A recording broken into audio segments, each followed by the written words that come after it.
is, and I'll just kind of zoom in, extreme close-up. We have an assumed coefficient of 1.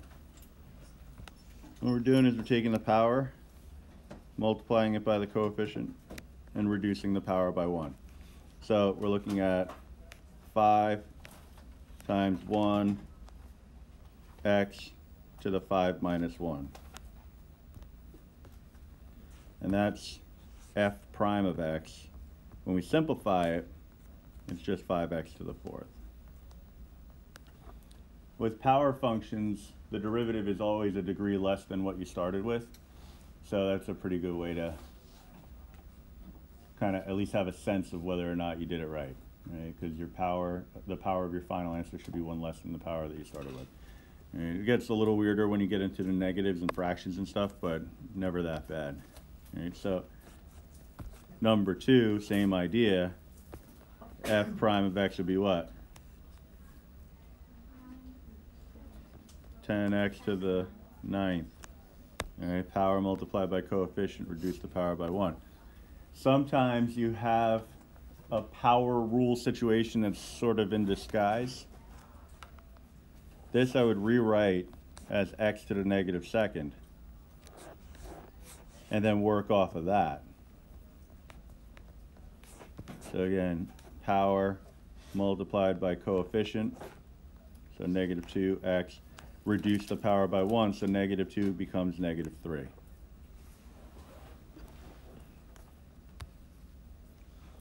And then we have, the recurring nightmare, but now much easier, because I can think of this as x to the 1/3. Understood coefficient of 1, multiply power by coefficient. We're going to get a derivative of 1/3 x to the negative 2/3. And you would leave it like this unless you were told to do something with it that would kind of necessitate you changing it. And when we were doing the limit stuff, I felt the need to have it in the other form. But if I had to do something like find the second derivative, the derivative of the derivative, you're better off in the form that I have it here, because then I can do the power rule again, as opposed to writing it as 1/3x to the 2/3.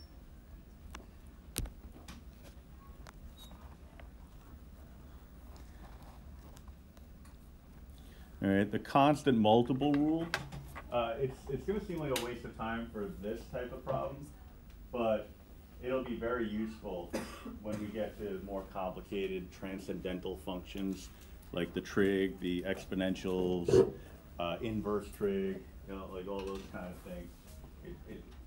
It's more useful than it might seem when I go over it right now. But it's basically telling us that if you have a constant multiplier, that it doesn't really need to be there.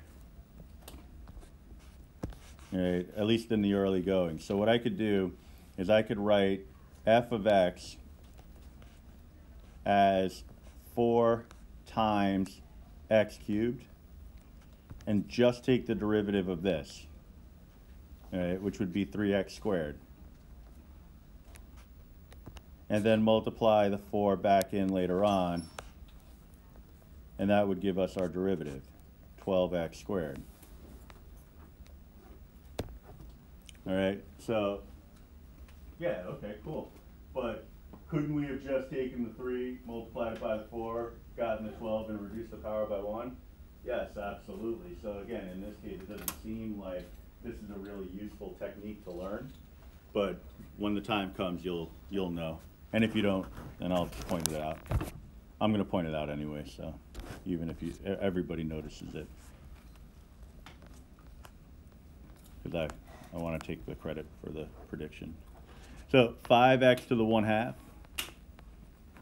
Instead of doing what we did in the previous question, just apply the power rule, knowing that the leading coefficient of 1 in the previous set doesn't play any kind of different role than a leading coefficient other than 1 that we have in these problems. So 5/2 x to the negative 1/2.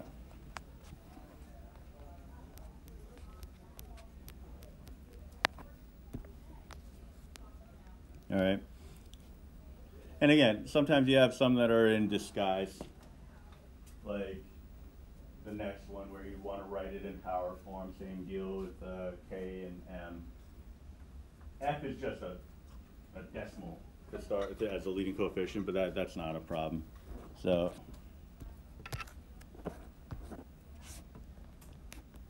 we write it as 2x to the negative first, so f prime of x would be negative 2x to the negative second. For the next one, f prime of x would be negative 47 x to the 99th.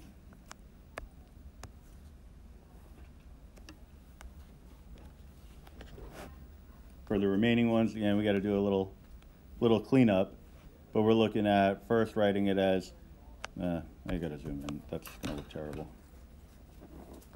2/3 x to the negative second, and then apply the power rule, k prime of x would be negative 4/3 x to the negative third.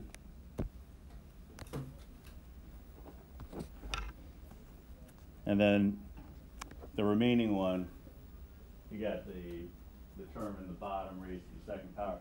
Square each part and break it up. We'd be looking at negative 5/9 x to the negative second.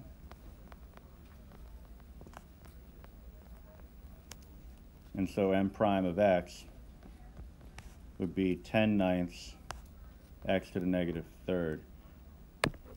Can't tell you how many times, I mean, it's really the strangest thing, but I can't tell you how many times a person in the act of solving a problem like this, you know, you're supposed to find a derivative, but you need to clean it up first. You need to do some algebra, get it into an appropriate form. They do all the algebra to get it into a nice, convenient form. And I can only imagine that the thought process is, okay, good. Excellent work on my part. And then they move on to the next question without ever finding the derivative of the thing that they manipulated algebraically. It happens at least for a couple of people in every class that I've ever taught related to calculus. I have no idea why. I hope I'm not like creating a self-fulfilling prophecy, but well, we'll see. We'll see. Maybe it'll be the first class to not do it. All right. Sum and difference rules. The derivative of a sum or difference equals the sum or difference of the derivatives, which is basically telling me that I can take the derivative of even a really elaborate function. If it's connected only with sums and differences, I can take the derivative of each part. Now this one's asking me to find the derivative of f plus or minus g of x. Well, that's pretty funky. What that's telling me is that I can find the derivative of f of x plus or minus the derivative, for the love of Christmas. So the derivative of f of x, the derivative of g of x. Well, that's just fancy notation for saying this.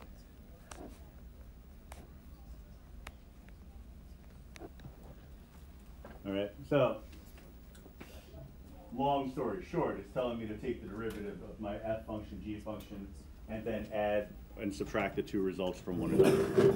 All right, so let's look at f prime of x first.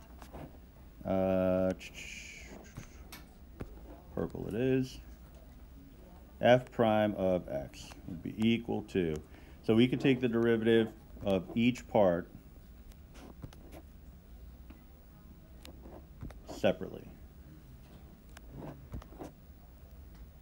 That only works with addition and subtraction. If I were dealing with multiplication and division, I would not be able to just find the derivative of each part and put it all together later on. There's a rule called the product rule for that, and also the quotient rule, which we're going to get to next class. So, all right, so x cubed becomes 3x squared. Negative 4x squared becomes negative 8x. Negative 9x becomes negative 9. The derivative of a constant is always equal to 0. Right? The definition of constant means not changing. A derivative is a rate of change. So if something is constant and not changing, then its rate of change would be non-existent. Well, not non-existent, it would just be nothing. So that's a pretty nice way to think about it, I think. All right. For g of x, I'm going to rewrite it first. 5x squared minus 2x to the negative fifth. And then find the derivative of each part separately.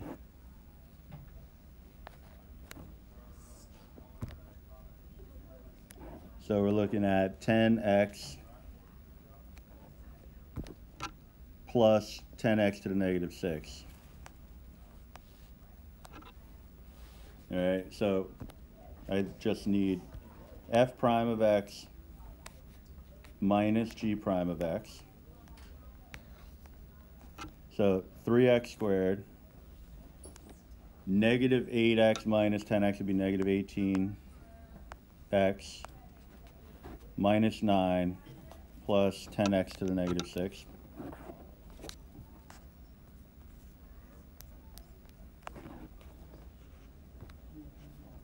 I would imagine the vibration was somebody saying we need more room for this question.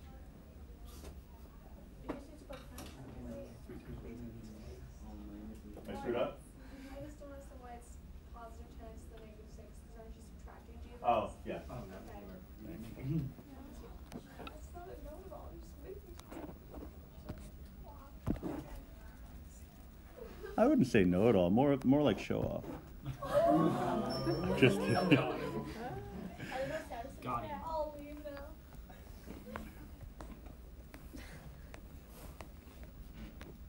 All right, so the addition, 3x squared plus 2x minus 9, now it's plus 10x to the negative 6, right? All right.